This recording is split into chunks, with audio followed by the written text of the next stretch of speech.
Recuerdo que ese salmo habla en contra de los ídolos, que los ídolos son cosa vana y que cuando ponemos nuestra esperanza en cualquier cosa que no sea Dios, nuestros ídolos fallan y nos traen desgracia, pero el creyente puede tener gozo porque tiene la seguridad de que tiene la presencia de Dios. Y el Salmo 16 termina diciendo: en tu presencia hay plenitud de gozo y delicias a tu diestra. Y el Salmo 23, que compartió el hermano Bastián el domingo pasado, también quería apuntar a una verdad. La verdad es que el creyente puede tener gozo porque el Señor es su pastor. Amén. Y el salmista decía: mi copa está rebosando. Y mi copa está rebosando es otra forma de decir: mi corazón con estas verdades está a un nivel de alegría máximo. Saber que el Señor es mi pastor, saber que porque Él es mi pastor nada me falta, saber que Él me guía por delicados pasos, saber que Él restaura mi alma, saber que el bien y la misericordia del Señor me persiguen, me llena de alegría. Eso es lo que el salmista está queriendo decir. Y hay una cosa en común que tiene el Salmo 16 con el Salmo 23, aparte del gozo, y es quién lo escribió. ¿Quién escribió esos dos salmos particularmente? David, el rey David. La mayoría de los que estamos acá conocemos al rey David. Hemos leído mucho de él, hemos escuchado muchas biografías del rey David. Hay libros completos que solamente abordan la vida del rey David, que fue una vida bastante interesante, con muchos momentos dramáticos y con muchos momentos muy hermosos también de David danzando delante de la presencia de Dios, gozoso de que el pueblo de Israel estaba volviéndose en los caminos del Señor. Y sabemos que David fue el segundo rey de Israel y seguramente el rey más importante de Israel. Hasta el día de hoy a Jerusalén le dicen la ciudad de David, porque la predominancia o la importancia que tuvo David para los tiempos del Antiguo Testamento e incluso para la nación de Israel hoy en día son sin precedentes. Seguramente David podría estar a la altura de Abraham para los israelitas. Y para nosotros los cristianos, que tenemos la Biblia completa, tanto Antiguo como Nuevo Testamento, el rey David sigue siendo muy importante dentro de la historia bíblica. Se dice de David, y esto no es nada nuevo, ustedes lo deben saber, que fue al único hombre en toda la Biblia que se le llamó un hombre conforme al corazón de Dios. Amén. Que tenía un corazón parecido al de Dios, que representaba de una manera muy fiel a Dios. Fue un valiente guerrero, estuvo dispuesto, y los niños saben muy bien esta historia, a combatir a un gigante como era Goliat, y en el poder del Dios Altísimo lo venció, y era solamente un joven, quizás un adolescente. Y este David fue quien nos dejó la mayoría, no todos, de los salmos que tenemos en nuestra Biblia. Era un poeta para Dios, era un cantante, un adorador a Dios. Y hasta aquí entonces la vida de David es una vida intachable. Con todo lo que yo les he dicho, y si nos quedamos solo con eso, entonces David realmente estuvo muy cerca de la perfección. ¿Verdad? Y podríamos incluso poner a David cerca de Jesucristo, si vemos todo lo que yo les he compartido y solo lo que yo les he compartido. Pero hay una particularidad que tiene la Biblia, que la Biblia no esconde las cosas. La Biblia no maquilla las cosas. Y la Biblia nos cuenta el panorama completo de la vida de David. Y ya sé que ustedes están yendo a ese momento donde está David en su alcoba, mientras su pueblo estaba en guerra, él no va a la guerra y se queda descansando, aparentemente en un tiempo de ocio, en su alcoba, en su cuarto. Y a lo lejos, o a lo lejos cerca, ve a una mujer. Y por un descuido de su corazón, comienza a codiciar a esa mujer. Y conocemos la triste historia que sigue después. David averigua quién es el esposo de esta mujer y lo manda a asesinar. No solamente lo manda a asesinar, sino que lo hace en base al engaño, comete adulterio con esta mujer y esta mujer queda embarazada del rey David. Imagínense la escena, el mejor rey de Israel, el hombre conforme al corazón de Dios, ahora se encuentra en esta situación. Peca contra el Señor, peca contra esa mujer, peca contra Urías, lo asesina. Y la pregunta es, ¿qué pasó con el rey David? ¿Qué pasó después de que el rey David peca de esa forma? Y nosotros, si no conociéramos la historia, y algunos si no la conoce, podría preguntar, ¿cómo estaba David después de haber pecado de esa forma? Y seguramente, y a la luz de lo que nosotros vemos en el Salmo 32, David estaba muy, muy triste, muy angustiado y en una depresión muy grande por causa de su pecado. El Salmo 32, que nos abre un poquito el corazón de cómo estaba David, dice que mientras él cayó su pecado, sus huesos se envejecieron y su alimento fueron lágrimas día y noche. El mismo David que hablaba de que en la presencia de Dios había plenitud de gozo. El mismo David que dijo que por causa de que el Señor era su pastor, su copa estaba rebosando, ahora se encuentra en este estado miserable. Y la pregunta es, ¿será que hubo restauración para David? ¿Será que el gozo de David que había disfrutado y escrito en el Salmo 16 y 23 lo pudo recuperar en algún momento? ¿Qué habrá pasado con el gozo de David? Lo que hoy quiero compartirles, hermanos, en base al Salmo 51, versículo 12, y luego vamos a hacer la conexión con el rey David nuevamente, es que, y esta es la idea central, como cristianos estamos llamados, y préstenme mucha atención en esto, como cristianos estamos llamados a experimentar un gozo constante en la salvación de Dios. Como cristianos, en otras palabras, estamos llamados a vivir una vida de gozo debido a la salvación que Dios nos ha dado. Este gozo no es un gozo ocasional o un gozo que hay que estar persiguiendo como se persigue el aire, que un día está y al otro día no está, sino que estamos llamados a vivir en un constante gozo por causa de la salvación que Dios nos dio. Y el título entonces de este sermón es Gozándonos en la salvación de Dios. Gozándonos en la salvación de Dios.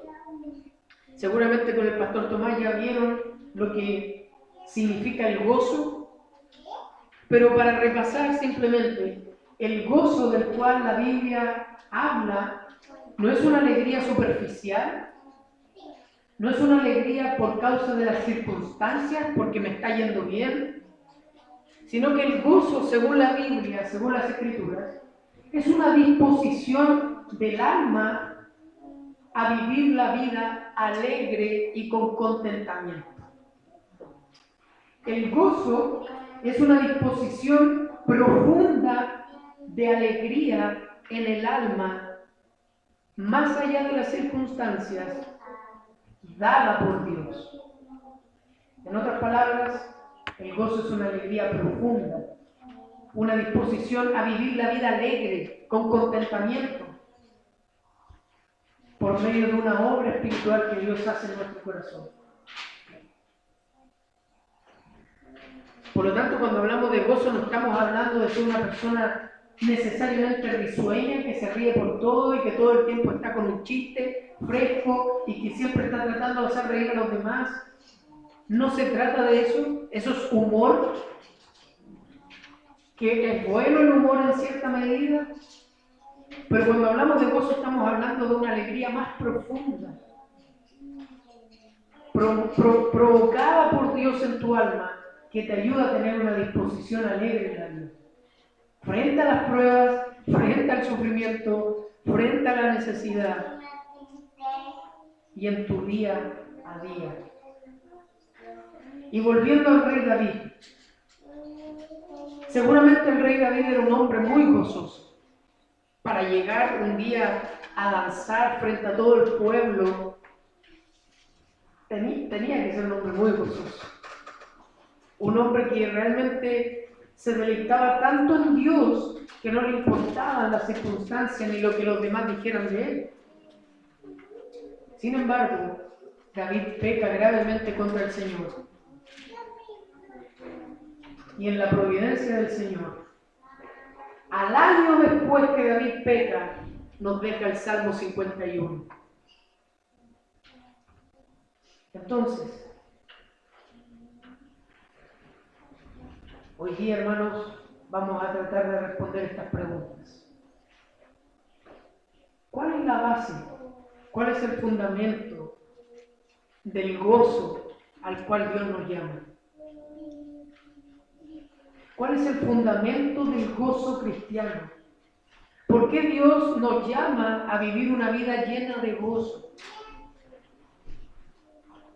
¿Qué habrá pasado con David? ¿Habrá recuperado el gozo que tuvo para escribir el Salmo 16 y el Salmo 23? Y vamos a tratar de responder estas preguntas en dos encabezados principales. El primero le puse por título Un gozo perdido. Un gozo perdido.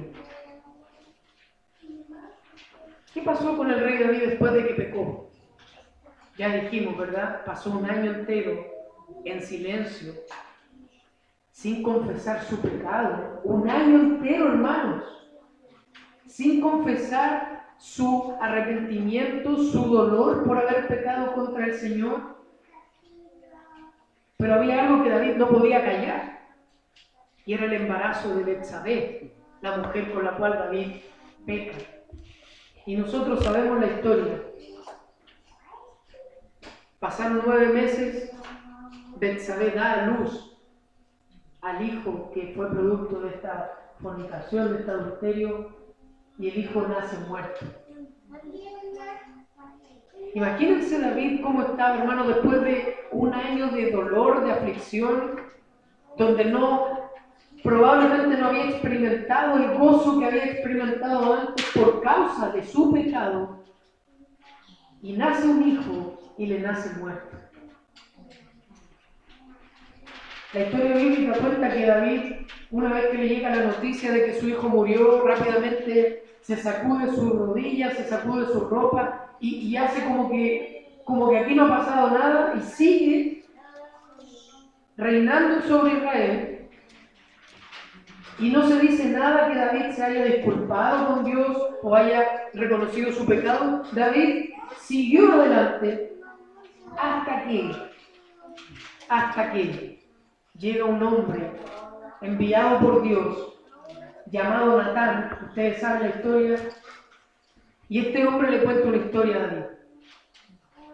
Y le dice: David, ¿qué harías tú con un rey que tiene muchas ovejas, pero que de repente ve la oveja de su vecino, que era la única oveja que ese vecino tenía.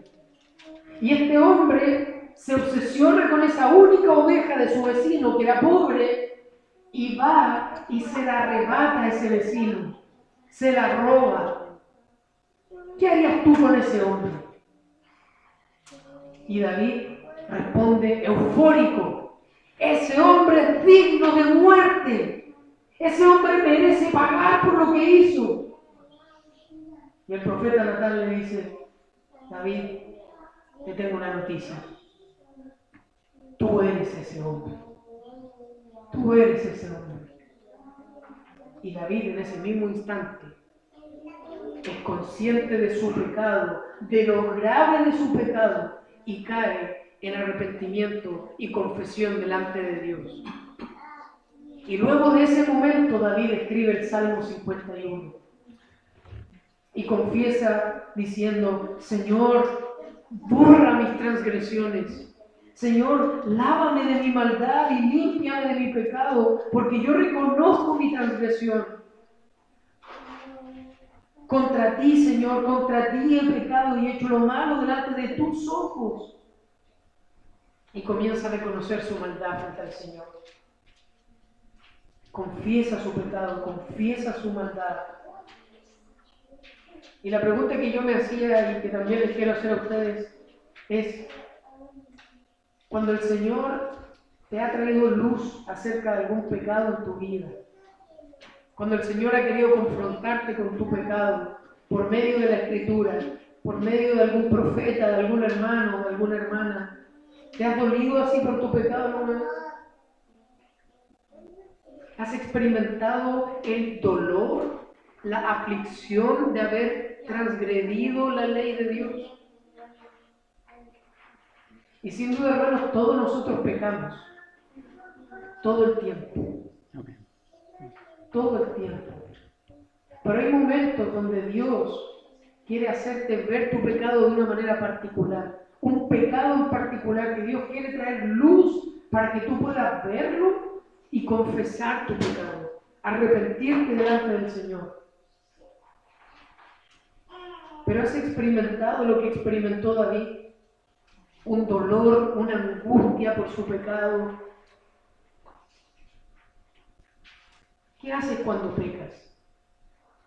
¿Callas frente al Señor o vienes en dolor y en arrepentimiento clamando por su perdón y purificación?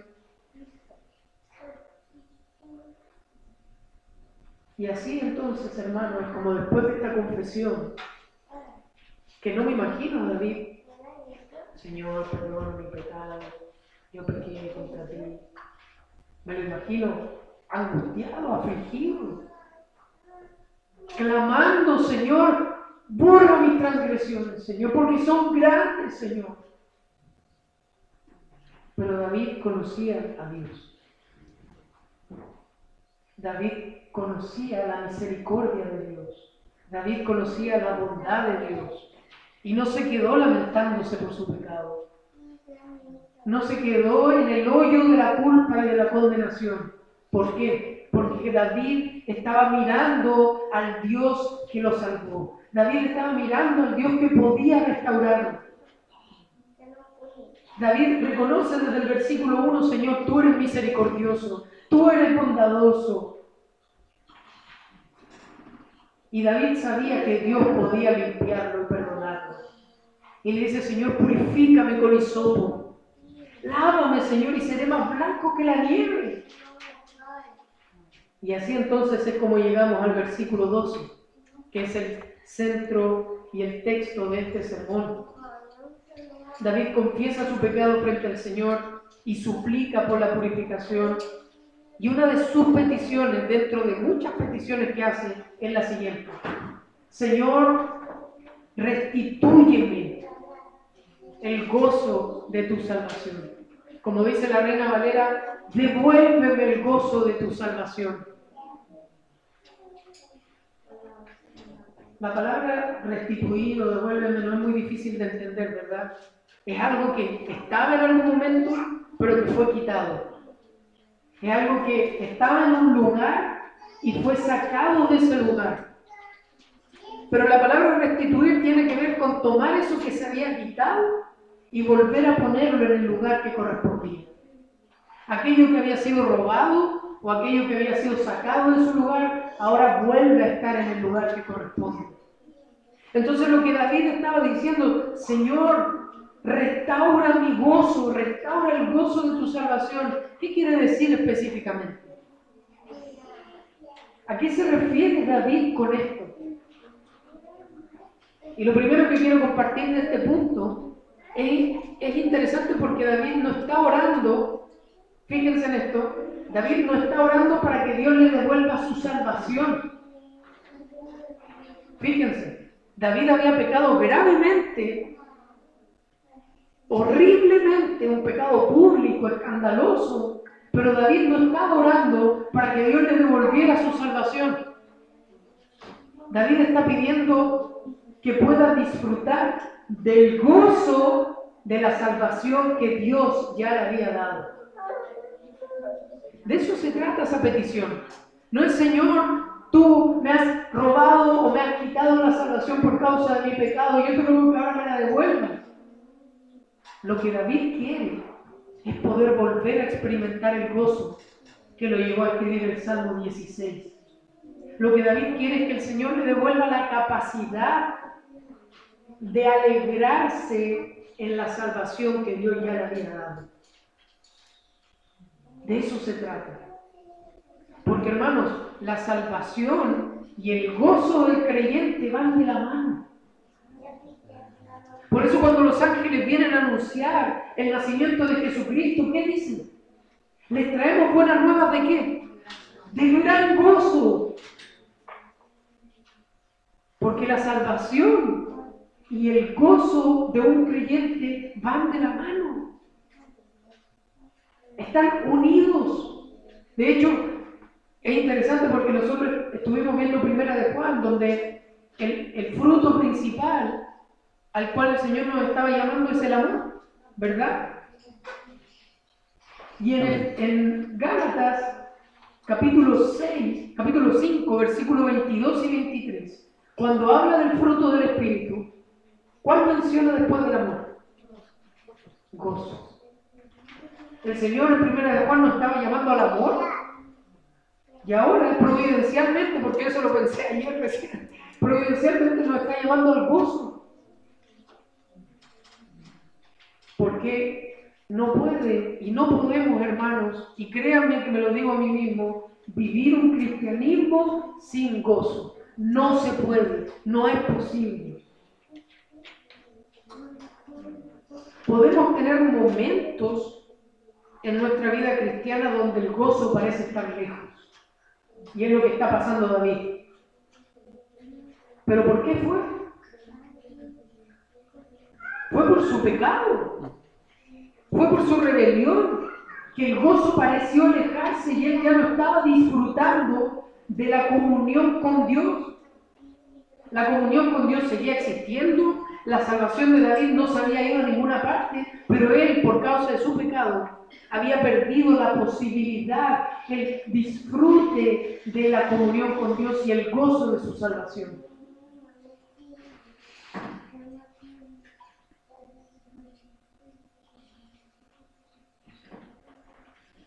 Por lo tanto, yo creo que esto quede en nuestra mente, hermanos. No es posible vivir un cristianismo sin gozo. Podemos ser religiosos sin gozo. Yo puedo ser muy religioso sin gozo. Venir a la iglesia sin gozo, aunque mi cara esté con una sonrisa. Yo puedo cantar al Señor sin gozo. Yo puedo ir todos los días de mi vida al devocional con el Señor sin gozo. Yo puedo ofrendar sin gozo.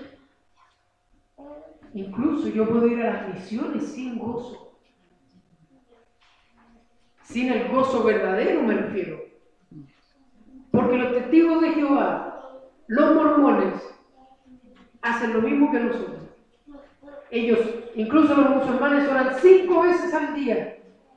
Los testigos de Jehová y los mormones son una bala para entender sus doctrinas y sus cosas y para compartirlas con la gente. Entonces, ¿qué nos separa de ellos? Si nosotros hacemos las mismas cosas, oramos, leemos la Biblia, evangelizamos, pero ¿qué es lo que nos diferencia? Y esto lo dicen varios pastores, no es nuevo lo que estoy diciendo ahora, esto lo dice John Piper, Nicolás Tranchini. Ellos dicen, lo que nos debe diferenciar es que nosotros tenemos el acceso real al gozo verdadero en Dios. Y podemos hacer las mismas cosas que ellos hacen, evangelizar, conocer nuestras Biblias, orar, pero la diferencia es que nosotros podemos disfrutar de tener una relación con el Dios vivo. Lo cual ellos no pueden hacer. Ellos son religiosos y más que nosotros. Pero nosotros podemos y debemos llevar un cristianismo con verdadero gozo. Y esto es de suma importancia, hermano, porque cuando nosotros fuimos a IBCJ, algunos podrían decir, ¿qué te llamó la atención? Y yo podría decirle, wow, la grandeza del edificio que tienen. O les podría decir, oye, me llamó la atención la cantidad de información que ellos manejan. Es una cosa. No. Lo que nos llamó la atención fue el gozo con el cual ellos hablaban de Dios y el gozo con el cual los recibieron en sus casas. El gozo con el cual organizaron todo el intensivo pastoral, que es un despliegue, hermanos, que ni se los explico. Y lo hicieron con gozo. Y sus reuniones pastorales y sus reuniones de membresía lo hacen con gozo. Y la coordinación del culto se hace con gozo. Y los cánticos del día domingo los hacen con gozo. Y es un gozo que se les desborda. Y yo decía, yo quiero eso. Quiero eso para mí. Quiero eso para mi esposa. Quiero eso para ustedes. Que somos una iglesia que se goza en el Dios de su salvación. Amén. Porque no es posible no gozarnos en nuestra salvación. Amén.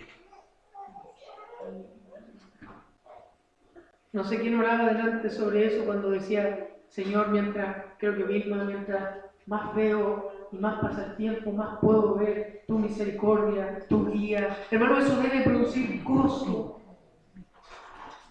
Gozo. Por eso recordamos la exhortación del apóstol Pablo cuando en Efesios capítulo 4, versículos 29 y 30 dice, quiten la amargura de medio de ustedes. Quiten la amargura. Porque no es compatible el cristianismo y la amargura.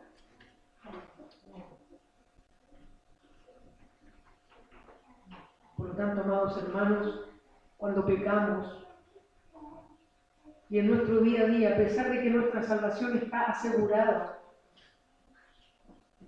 las Escrituras son claras en afirmar que nuestra salvación no es algo que podamos perder.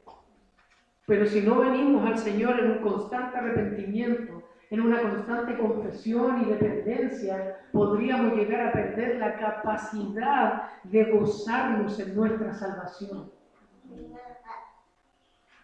Perder la capacidad de gozarnos y disfrutar de tener una comunión con Dios, aún siendo salvos. Y la pregunta entonces que viene por lógica es, ¿cómo está nuestro corazón con gozo? ¿Cómo está nuestro gozo? ¿Cómo está tu gozo cuando terminamos acá la reunión y nos vamos a casa? ¿Cómo está tu gozo cuando estamos a día martes, a día miércoles? Mucho de lo que se está predicando hoy día se nos va a olvidar, pero ¿cómo está tu gozo? Con tus hijos, con tu esposo. ¿Puede decir mi esposa que yo soy un hombre gozoso? ¿Puede decir tu esposo que tú eres una mujer gozosa? ¿Pueden decir tus compañeros de trabajo, mira, yo no sé por qué, pero acá en el trabajo han pasado tantas cosas, incluso a esa persona la han pasado a llevar, le han faltado respeto, y ella siempre es gozosa, siempre alegre, siempre con una buena disposición a la vida? ¿Dicen eso de ti? Y aquí yo les quiero confesar, hermanos, que yo lucho con esto. No sé si por una cosa fisiológica, biológica, pero sí hay algunos de nosotros que tienen una tendencia a ser más melancólicos. Pero no es una excusa para no pelear por una vida gozosa. El hecho de que tú tengas una personalidad inclinada a la melancolía no te libra de la responsabilidad de vivir un cristianismo lleno de gozo. Y si estás detectando que hay niveles muy bajos de gozo en tu vida, entonces debes revisar tu corazón, debes pedir al Señor que escudriñe tu corazón y venir en cuanto antes a Él en arrepentimiento y fe y clamar como David: Señor, restitúyeme el gozo de tu salvación. Ayúdame a vivir una vida gozosa, donde el servir al Señor no sea una carga, sino un gozo. En donde compartir del Evangelio no sea una obligación pesada, sino un gozo. En donde el hacer sacrificios los unos por los otros no sea algo tan esporádico y con regañadientes, sino con gozo. Amén. Ese es el cristianismo que Dios quiere que nosotros vivamos.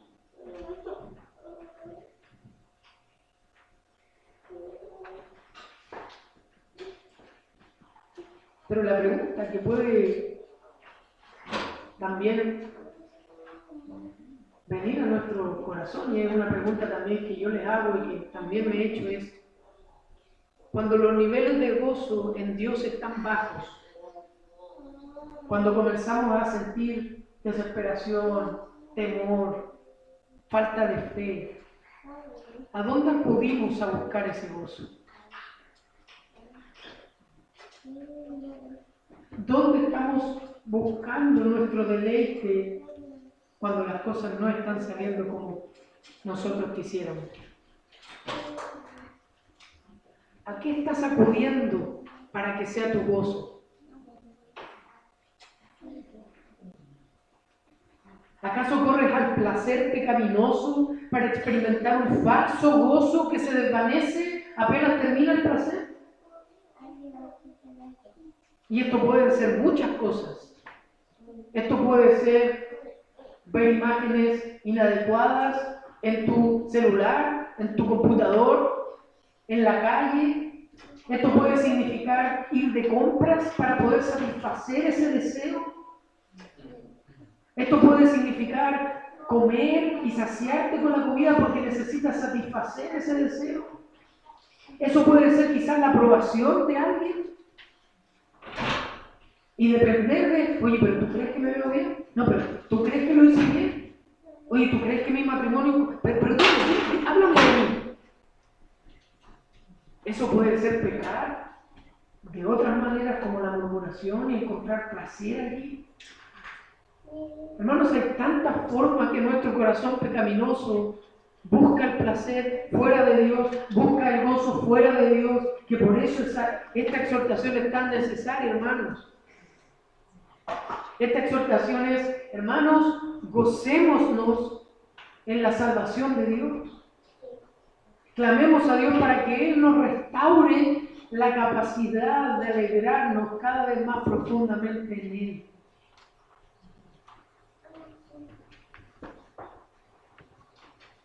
Porque el único, hermanos, lugar seguro para poder encontrar el verdadero gozo y la verdadera satisfacción es a los pies de nuestro Señor Jesucristo.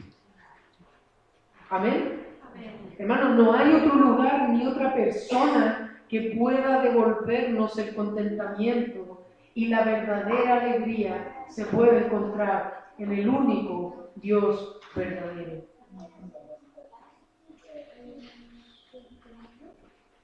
Lo que nos lleva a nuestro segundo y último encabezado. Dijimos que el primero era un gozo perdido. David peca contra el Señor, pierde la capacidad de gozarse de su comunión con Dios.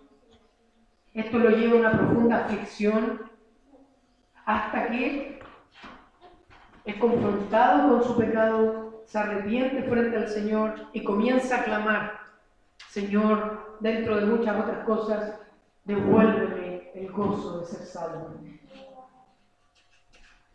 Por lo tanto, el segundo encabezado es un gozo pedido.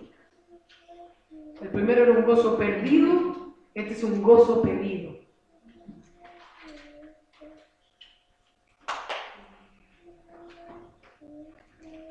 Señor, restáurame el gozo de tu salvación.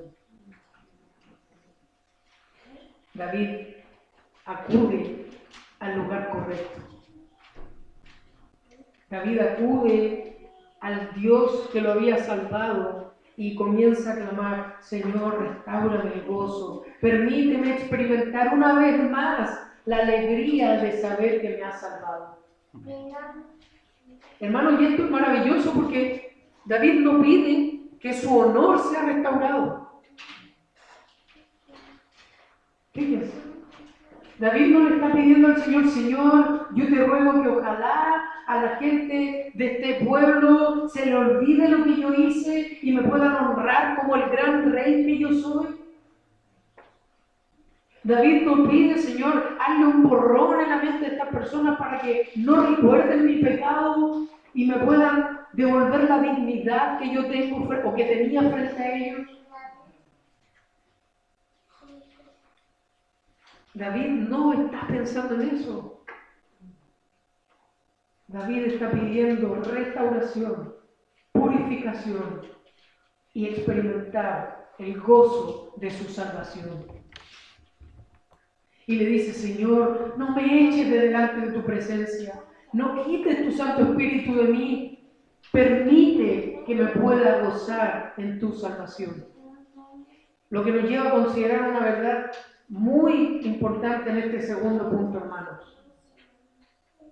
Y es que la fuente de nuestro gozo, la razón de nuestro contentamiento debe estar única y exclusivamente en el Dios de nuestra salvación. Hermanos, Dios nos ha salvado y nos llama a que podamos gozarnos en su salvación. ¿Tú quieres vivir una vida con gozo? ¿Deseas que tu vida comience a reflorecer en gozo? Entonces debes buscarla en tu Dios, en tu Salvador, en ningún otro lugar. Hermanos, el salmista dice: el gozo de tu salvación, lo cual nos lleva a pensar que la salvación que Dios nos ha dado es un medio para que podamos ver a Dios y podamos contemplar su amor, contemplar su santidad, contemplar su majestad y poder gozarnos en Dios por medio de lo que Dios ha hecho por nuestros pecados. En el fondo, la salvación es un medio para que nosotros podamos ver que nuestro Dios es infinito en misericordia, abundante en bondad, lento para la ira, que su fidelidad es para siempre. Y entonces la salvación nos está mostrando a este Dios glorioso al cual Él nos llama a gozarnos, a disfrutarlo, únicamente a Él. La salvación que el Señor nos ha dado, hermanos, nos debería llevar a verlo en toda su gracia, en su hermosura, y eso debería provocar en nosotros un gozo indescriptible. ¿Y por qué debemos recordar esto, hermanos? ¿Por qué tenemos la necesidad de que el Señor nos recuerde una y otra vez lo que dijo por medio de Pablo? Regocíjense. Se lo digo una vez más, dijo el apóstol Pablo, por si las dudas: regocíjense. Y sabemos que él lo estaba escribiendo en una cárcel. Sabemos que ese texto, ese versículo, el apóstol Pablo lo estaba escribiendo en una celda romana, con el excremento hasta las rodillas, sin ningún tipo de comodidad, diciéndole a la iglesia: hermanos, regocíjense en el Señor. ¿Quién puede hacer eso, hermanos? Alguien que está obnubilado por la hermosura de Dios. Alguien que está cautivado por la tremenda salvación que Dios le ha dado. Alguien así puede llegar a decir eso.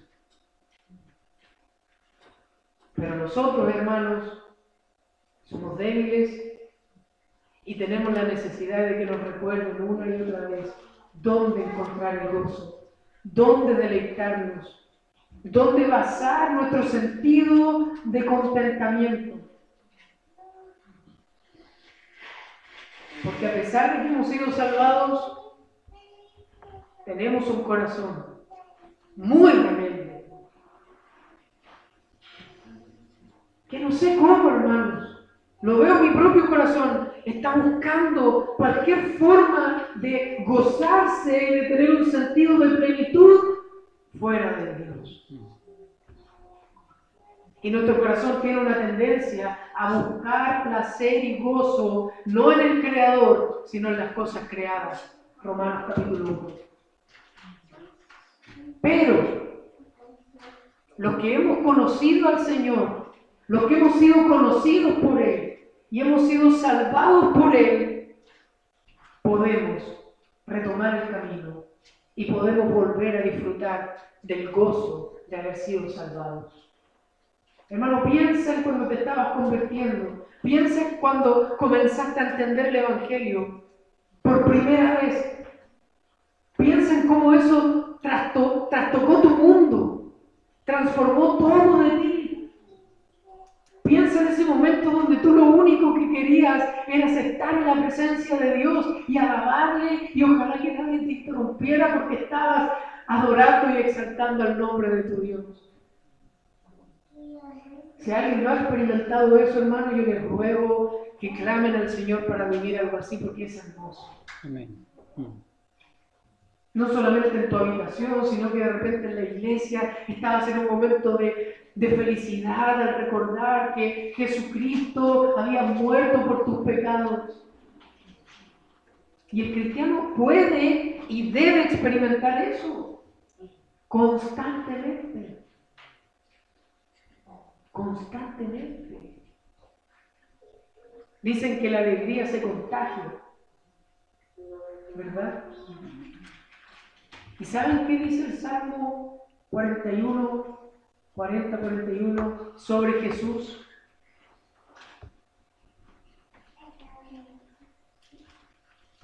Dice que Dios lo ungió con un óleo de alegría más que a todos sus compañeros. Jesús era un hombre gozoso. Jesús era un hombre lleno de gozo. Y mientras más tiempo pasas con Él, en oración, en alabanza, en la congregación, en tu meditación de las Escrituras y de los Evangelios, estoy seguro que Jesús te va a contagiar su gozo. Amén.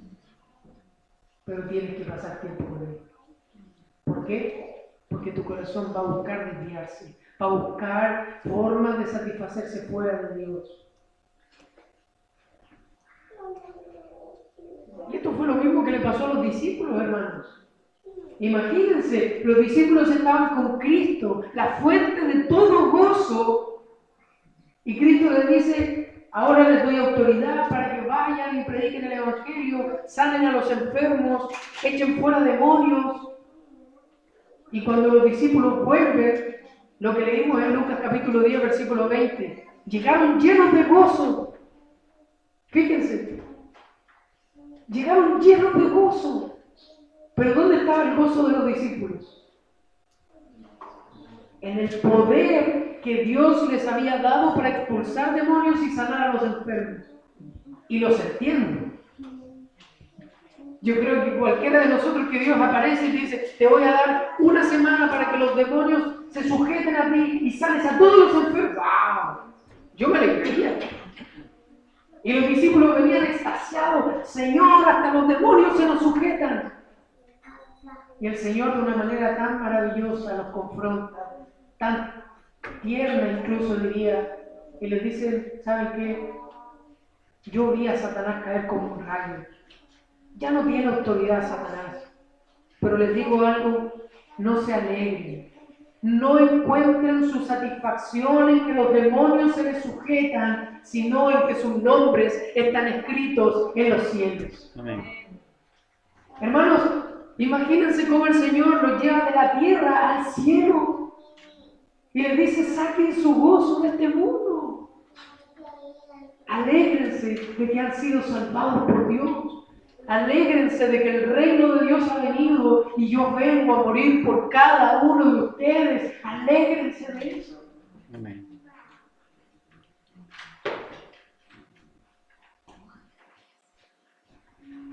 Amados hermanos,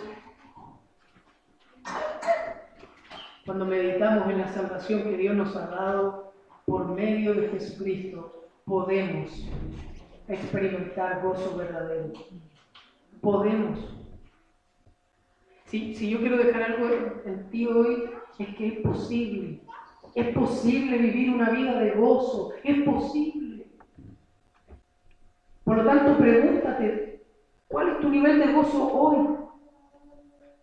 Porque si hay un problema de gozo, seguramente el problema no es Dios. El problema no es el sacrificio de Cristo. El problema es nuestro. Y una de dos, nos falta fe para creer que realmente Dios nos ha salvado y nos permita disfrutar de gozo, o tal vez hayamos o estemos pecando y estemos reteniendo la confesión de nuestros pecados, lo que nos hace perder la capacidad de disfrutar el gozo que hay en Dios.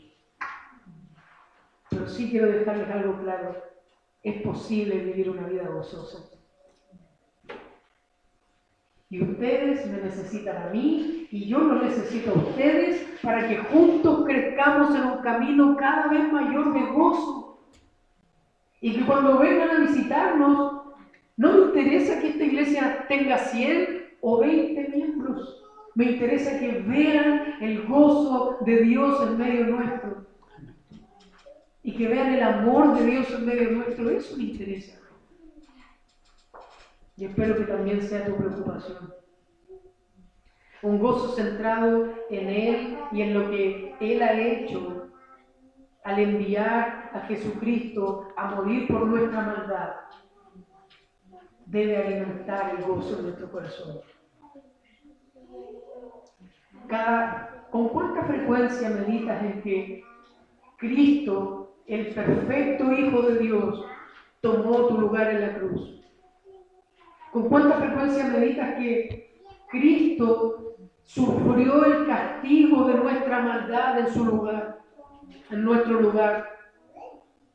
¿Con cuánta frecuencia recuerdas que la ira de Dios, por ser un Dios santo y justo, debía caer sobre ti? Cayó en Jesucristo. ¿Con cuánta frecuencia meditas en eso? Que Dios soberano orquestó un plan desde antes de la eternidad, antes de la creación del mundo, para reunir a un pueblo para sí, por medio de su sacrificio, de su muerte. ¿Con cuánta frecuencia meditas en eso? De que si tú hoy no tienes un clavo atravesado, es porque Jesucristo lo tuvo en tu lugar. Que si nosotros, hermanos, y aunque hay gente que no le gusta esto, si nosotros no estamos en el infierno, es única y exclusivamente por la gracia que Dios nos mostró en Cristo. No hay otra razón. No hay otra razón. Que si tú estás sentado escuchando la palabra de Dios y tienes la posibilidad de alabarlo, de exaltarlo y de dar testimonio de él, es solamente porque a Dios le plació. ¿Produce gozo eso en tu corazón? Y estas cosas no te deben llevar a ser más autocompasivo, no te deben llevar a ser más triste, te deben alegrar. Te deben alegrar, te deben motivar a vivir una vida con una disposición alegre por todo lo que Dios ha hecho en nuestro lugar. Y ese es el desafío más grande, hermanos. Yo lucho con el gozo. Y estoy seguro que muchos de ustedes también luchan y les gustaría tener una vida más gozosa. Pero alegrémonos en el Señor, porque si estamos escuchando su palabra hoy, es porque existe la esperanza y la certeza de que podemos crecer en gozo. Podemos crecer en gozo, hermanos. Pero eso vendrá única y exclusivamente si lo buscamos en nuestro Señor Jesucristo. Cualquier intento de buscar tu alegría y tu contentamiento más profundo fuera de Dios será un absoluto fracaso. No importa si lo buscas en tus resultados favorables, incluso en tu servicio al Señor. Si por servir al Señor te comienza a ir bien y comienzas a tener relaciones sanas y comienzas a ser bendecido, pero si tú pones tu esperanza y tu gozo en el resultado de tu servicio, fracasarás. Si tú pones tu gozo en las cosas buenas que Dios te ha dado, porque Dios nos ha dado muchas cosas buenas, nuestra familia, nuestros trabajos, la iglesia, posiciones económicas, estatus, o cualquier cosa que Dios te haya dado y tú pongas tu esperanza y tu gozo en ello, fracasarás.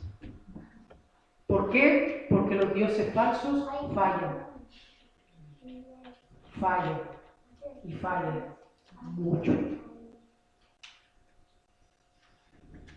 Pero si tú pones tu contentamiento en Dios y en su salvación, tendrás un gozo verdadero, profundo y constante que te ayudará a vivir cualquier circunstancia y tu gozo no será movido. Tu gozo no será movido. ¿Por qué? Porque si tu gozo está en Dios, que es inmutable, y si tu gozo está en la salvación que Él te ha dado, que tampoco te la pueden quitar, entonces tu gozo tampoco puede ser quitado.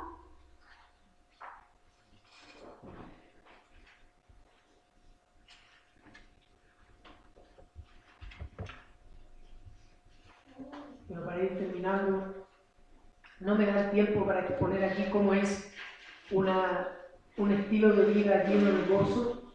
Seguramente lo iremos viendo en los otros sermones que quedan sobre este tema.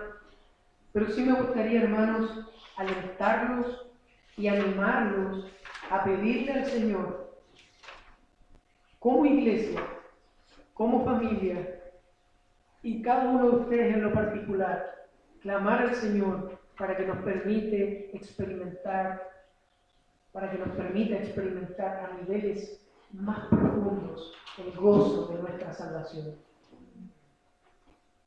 Eso es lo que oró David. Señor, devuélveme el gozo de saber que tú me has salvado. Permíteme vivir una vida de gozo, más allá de mis fracasos, más allá de mis pecados, más allá de mis circunstancias. Permíteme tener la certeza de que tú me has salvado y disfrutar de ello. Así que animar a los hermanos a orar y también a que puedan examinar tu corazón y responder sinceramente. ¿Eres una persona que se goza en Dios? Que aunque no haya productos en la despensa, aunque los días sean grises y la noche larga, tú puedas decir, con todo me regocijaré en el Dios de mi salvación. Cuando la espera sea dura, cuando la respuesta a tu oración aparentemente no llega. ¿Eres una persona que se goza en Dios? ¿Y cómo demuestras ese gozo en tu hogar, en la iglesia? Si yo veo tu rostro, ¿puedo decir que eres una persona que se goza en Dios? Si ustedes ven mi semblante, o si yo veo el de ustedes, ¿puedo decir que somos personas que nos gozamos en Dios? Porque la Biblia dice que el corazón contento ilumina, hermosea el rostro. O sea, no puedes decir que estás con gozo y no avisarle a tu cara.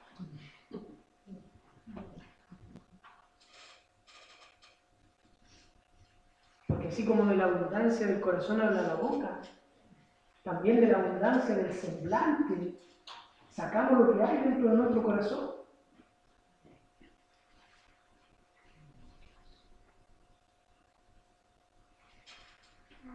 ¿Y cómo lo hacemos entonces? Para terminar, 3 cosas muy breves. ¿Cómo podemos crecer en este gozo? ¿Cómo podemos disfrutar nuevamente del gozo de nuestra salvación? Cosas muy simples, hermanos, pero que necesitamos y yo necesito recordar incluso hoy. En primer lugar, meditando día a día en la palabra de Dios. No hay secretos, no hay fórmulas mágicas. Meditando día a día en la palabra de Dios, leyendo las Escrituras, haciendo cultos con tu esposa, con tu familia, viendo en los evangelios todo lo que Dios hizo en Cristo, contemplando. Y creo que es una de las cosas más poderosas que podemos hacer para experimentar gozo. Contemplar a Cristo en las Escrituras. Aprender a leer que Cristo está en el Génesis, en el Éxodo, en Levítico, en Apocalipsis y disfrutar de Cristo en todas las Escrituras. Y si no sabes cómo hacerlo, acércate a pedir ayuda, porque te estás perdiendo un tesoro hermoso. ¿Cómo ves a Cristo en los Salmos, en Eclesiastés, en Oseas, en Sofonías? Y admirarte de la salvación tan grande que Dios nos ha dado en Cristo. Medita en su palabra. Segundo, ora al Señor y clama para que te permita disfrutar de Él y vivir una vida gozosa. No hay secretos. Meditar en las Escrituras y orar al Señor. Es lo que hizo David. Señor, restáurame. Que oremos de esa forma, hermanos. Yo necesito que ustedes oren de esa forma por mí. Y necesitan ustedes que nosotros, que yo, Tomás, nuestras esposas, la iglesia, ore por ustedes de esa forma. Señor, restáuranos el gozo de nuestra salvación. Hasta que comencemos a ver la obra del Señor y podamos decir, oye, nosotros en el 2026 estamos más gozosos que en el 2025. Gloria a Dios por eso. Y tercero y último, una de las formas en que podemos también gozarnos en la salvación del Señor es aprendiendo a valorar la obra de salvación que Dios está haciendo en otros creyentes también. Cuando yo logro valorar y apreciar la obra que Dios está haciendo en otros creyentes, o en los no creyentes que están comenzando a venir y cómo el Señor está obrando, también debería producir en nosotros gozo. Amén. A mí me encanta pensar que cada vez que un pecador se arrepiente, ¿qué hay en el cielo? Gozo. Gozo. ¿Por qué? Porque están viendo una vez más la poderosa eficacia de la salvación de Dios en un pecador que se arrepiente. Por lo tanto, aprendamos a valorar lo que Dios está haciendo tanto en los otros creyentes y ver la fidelidad de Dios en otros creyentes y también en los no creyentes que se van a convertir al Señor. Amén. Oremos entonces que el Señor